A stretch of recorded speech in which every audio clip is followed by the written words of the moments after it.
On l'a vu cette semaine, le torchon brûle entre Québec et les fédérations de médecins depuis le dépôt du projet de loi 106, un projet de loi qui prévoit de lier jusqu'à 25 de la rémunération des médecins à l'atteinte d'indicateurs de performance. Or, les médecins affirment que le réseau n'offre pas présentement les ressources nécessaires pour atteindre ces objectifs et c'est pourquoi les médecins spécialistes vont cesser d'enseigner aux étudiants en médecine et ce, dès lundi. Et les médecins omnipraticiens, eux, veulent se tourner vers les tribunaux. Pour réagir, je joins le porte-parole de la coalition SOS Outaouais. Jean Pigeon, bonsoir. Bonsoir. Alors, c'est le cas de le dire, les choses se corsent avec les médecins. Quand vous regardez ça de l'Outaouais, où déjà la situation est quand même fragile, qu'est-ce que vous en pensez? Il faut commencer par comprendre qu'on a un gouvernement qui est majoritaire à Québec puis qui fonctionne beaucoup avec des projets de loi dans le but d'imposer ses façons de faire. Mais quand on décortique un peu le projet de loi, qui est le projet de loi 106, le l'EPL 106, en ce qui concerne l'Outaouais, ça risque fort bien d'être le détonateur d'un exode médical historique pour notre région. Mais dans quel sens? Ben, dans le sens que on a déjà des médecins qui se sont prononcés publiquement. On peut prendre l'exemple du docteur Youssef, qui est lui-même chef de service au CIS de l'Outaouais, qui a annoncé avoir entrepris des démarches pour obtenir un permis de pratique en Ontario. Et l'argument qui a été évoqué dans cet exemple, c'est que en Ontario, les médecins sont valorisés. Au Québec, ils ne le semblent pas le sentir, cette valorisation-là.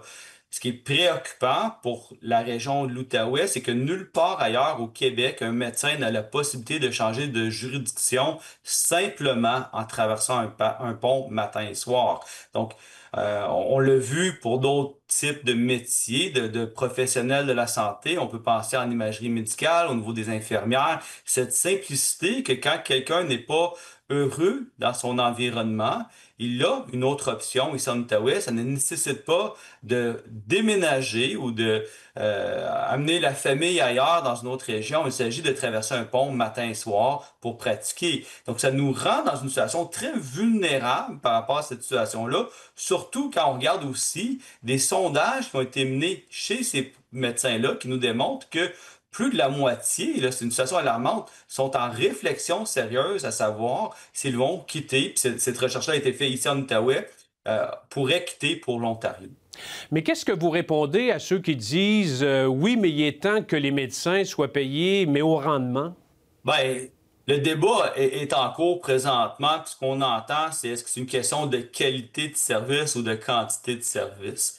Ce qui importe, je pense, pour n'importe qui, c'est savoir qu'on va avoir les bons soins au bon moment lorsque on a recours à ces gens-là.